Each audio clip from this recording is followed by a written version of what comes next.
নমস্কাৰ বন্ধুসকল, মোৰ চেনেলটোলৈ আপোনালোক সকলোকে স্বাগতম জনাইছোঁ। আজি বুৰঞ্জীমূলক 30টা প্ৰশ্ন উত্তৰ লৈ আহিছোঁ আপোনালোকৰ ওচৰলৈ। আশা কৰোঁ আপোনালোকে ভাল পাব।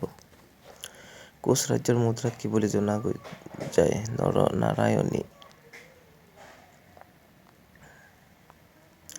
কোচসকলৰ মুদ্ৰাৰ আকৃতি কেনে ধৰণৰ আছিল? ঘূৰণীয়া।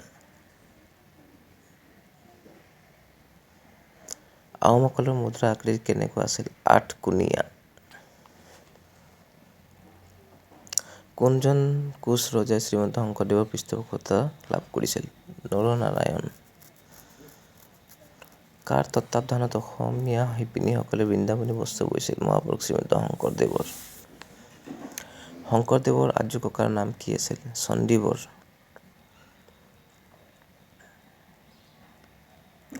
শংকৰদেৱে কেতিয়া অসমত নৱবৈষ্ণৱ ধৰ্ম প্ৰচাৰ কৰিছিল? 16শ শতিকাত।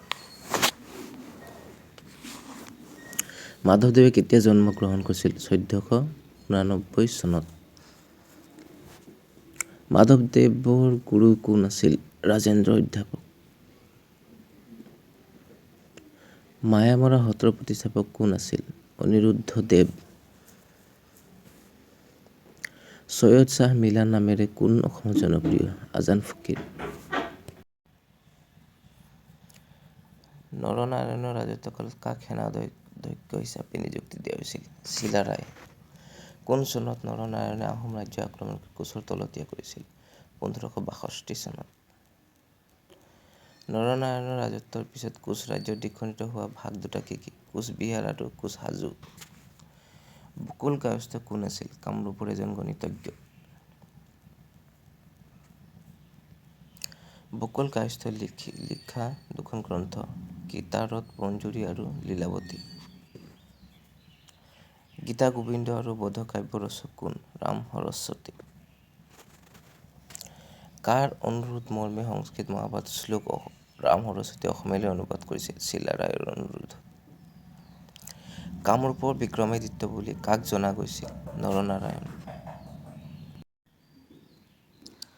1585 চনত নৰনাৰায়ণৰ ৰাজত্বকালত কোচ ৰাজ্য ভ্ৰমণ কৰা ইংৰাজ ভ্ৰমণকাৰীজনৰ নাম কি?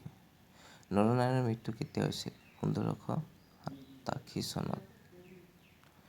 কোনজন কোচ ৰজাৰ মৃত্যুৰ পাছত ৰঘুদেৱে নিজকে স্বাধীন বুলি কৈছিল? নৰনাৰায়ণ। ৰঘুদেৱ কোন আছিল? চিলাৰায়ৰ পুত্ৰ আছিল। অসমৰ প্ৰথম মহিলা মুখ্যমন্ত্ৰী কোন আছিল? আনোৱাৰা তাইমুৰ। স্বাধীনতাৰ আগত অসমৰ প্ৰথম ৰাজ্যপাল কোন আছিল? Nicolas Tod. অসমৰ প্ৰথমজন প্ৰশাসনিক বিষয়া কোন আছিল? আনন্দৰাম বৰুৱা। অসমৰ প্ৰথম মেডিকেল কলেজ কোনখন? হেৰী হোৱাইট মেডিকেল স্কুল, বৰ্তমান AMC medical college, Dibrugarh. Asian গেমছত সোণৰ পদক পোৱা প্ৰথম গৰাকী কোন? ভোগেশ্বৰ বৰুৱা।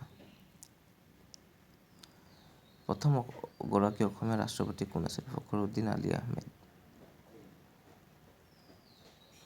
প্ৰথম অসমীয়া বোলছবি কি আছিল? জয়মতী। আশা কৰোঁ আপোনালোকে ভাল পাইছে।